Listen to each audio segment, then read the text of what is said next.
एक दिन शूट कर रहे थे हम लोग और मेरा कोई सीन चल रहा था जहाँ पे जया अपना घूंघट उठाती है और मैं शॉक हो जाता हूँ। तो मेरा क्लोजअप चल रहा था और वो पीछे खटिया पे लेटे हुए थे और उन्होंने फाड़ना शुरू किया। मतलब ही स्टार्टेड फार्टिंग और उन्होंने कंटिन्यू 3 टेक में जो फार्ट किया, मेरे टेक की जो वाट लगाई है।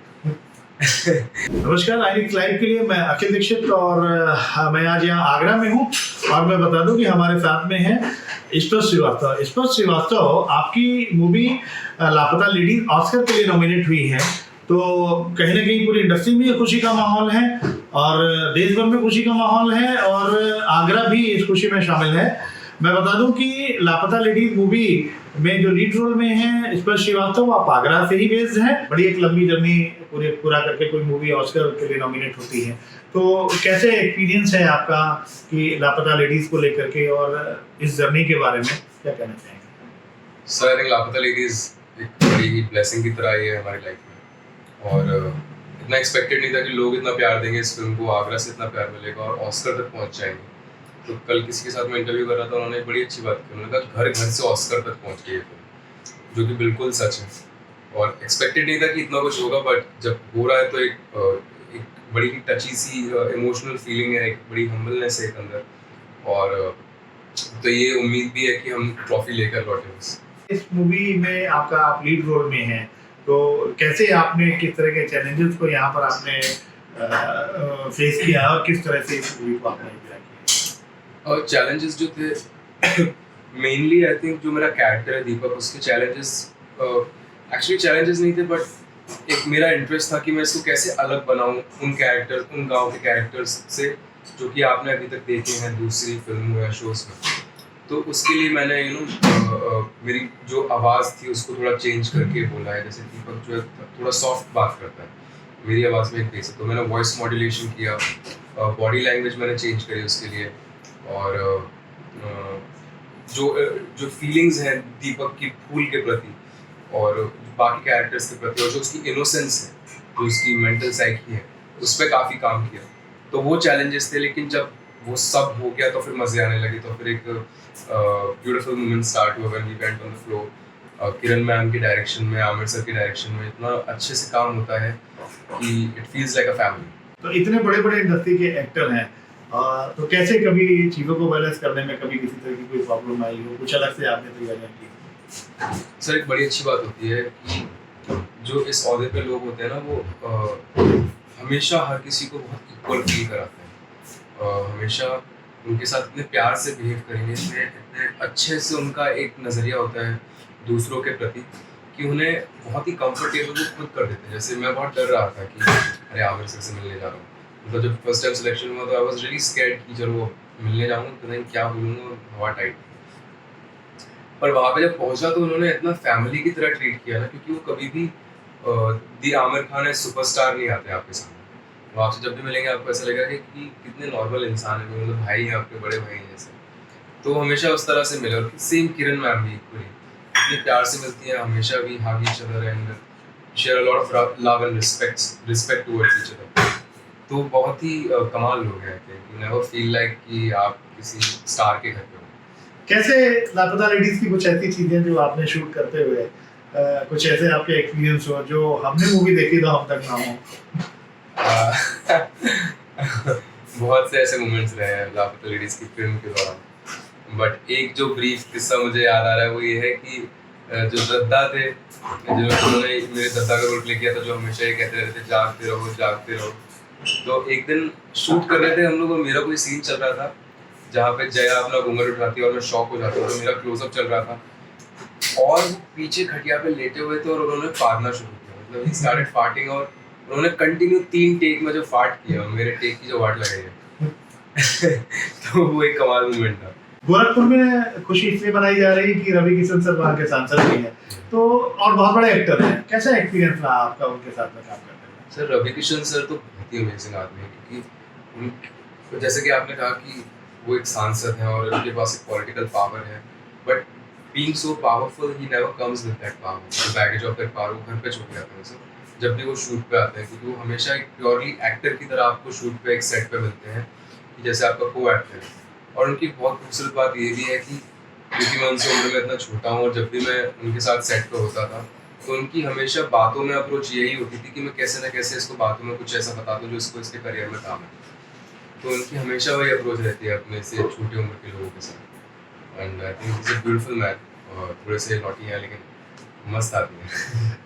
फूल कैसे रहा आपका साथ में कि मतलब कैसे आप दोनों लोग जो है इस मूवी में फूल आपसे भी उम्र में कम है तो कैसे एक दूसरे के साथ में केमिस्ट्री सेट होती थी सेट पे जाने से आई थिंक शुरुआती कुछ दिनों में थोड़ा सा ऑकवर्ड था मैं, क्योंकि फूल जैसे आपने कहा कि बहुत छोटी है। हम जब हम शूट कर रहे थे तब वो कुछ 14 या 15 साल की थी और मैं 24 साल का था, तो एक वो 9-10 साल का एज डिफरेंस था और मुझे अपनी लव इंटरेस्ट प्ले करना है। तो जब आप एक लव इंटरेस्ट प्ले करते हैं तो आपको अंदर से महसूस करना पड़ता है, तभी वो स्क्रीन पर रिफ्लेक्ट करता है। तो मैं बड़ा डरा हुआ था कि मैं कैसे पोर्ट्रे करूं। तो मैंने सोचा कि बिकॉज मेरा एक्टिंग का प्रोसेस थोड़ा ऑर्गेनिक है, क्योंकि मैं पढ़ लिख कर या थिएटर बैकग्राउंड से नहीं आता, मैंने सब कुछ ऑन द वे और अपने एक्सपीरियंस से सीखा है। तो मैं डरा हुआ था। मेरा एक अप्रोच था कि मैंने छुप छुप के देखूंगा, जैसे ओल्ड टाइम में लव होता था कि छुप छुप के देखना, चिट्ठियाँ लिखना, वो सब प्यार से अलग सा प्यार होता था। तो मैं उसी आइडिया को अप्रोच कर रहा था और मैंने छुप छुप के देखता था हमेशा, just for the part of my character. और एक दिन ऐसा करते हुए उनकी मम्मी ने मुझे देख लिया, तो उन्हें पता नहीं क्या लगा होगा, तो मुझे लगा कि यार she might have felt wrong. तो मैं उनके पास जाके मैंने उनको कन्फेस किया कि नहीं aunty, I am just doing it for the character, ये सिर्फ कैरेक्टर के लिए, आप कुछ भी गलत मत सोचना, मुझे आप फिर बोलोगे तो मैं राखी बनवा दूँगा। तो बट देन शी अंडरस्टूड, क्योंकि उन्हें पता है कि उनकी बेटी भी एक्टर है, तो शी अंडरस्टूड और फिर हमने उस प्रोसेस को कंटिन्यू रखा। और फिर हम बहुत गाने गाते थे एक दूसरे के साथ। वो बहुत अच्छी सिंगर है, मैं भी थोड़ा बहुत सिंगर हूँ, तो हम लोग बहुत गाने गाते थे हमेशा।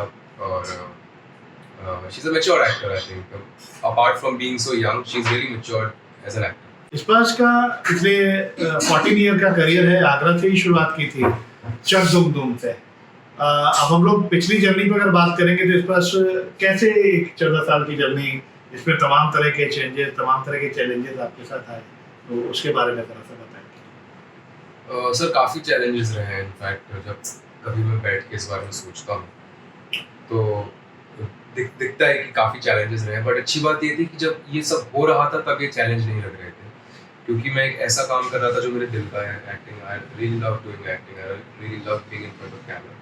तो मुझे उस टाइम पे ऐसा कभी नहीं लगा कि संघर्ष हो रहा है या स्ट्रगल हो रहा है। हमेशा ऐसा लगा कि मैं कुछ सीख रहा हूँ, और अभी भी ऐसा लगता है। तो बट जब आज लौट के उस चीज़ को देखता हूँ, बैठ के देखता हूँ पीछे कि यार इतना कुछ हुआ है, तो वो लगता है कि हाँ एक काफ़ी टफ टाइम था। पर सुंदरता वही है कि जब आप बैठ के उस बारे में सोचो और आपको इतना कुछ याद आए और इतनी कहानियाँ जुड़ी होती हैं, तब उस चीज़ को याद करने में एक अलग मजा आता है।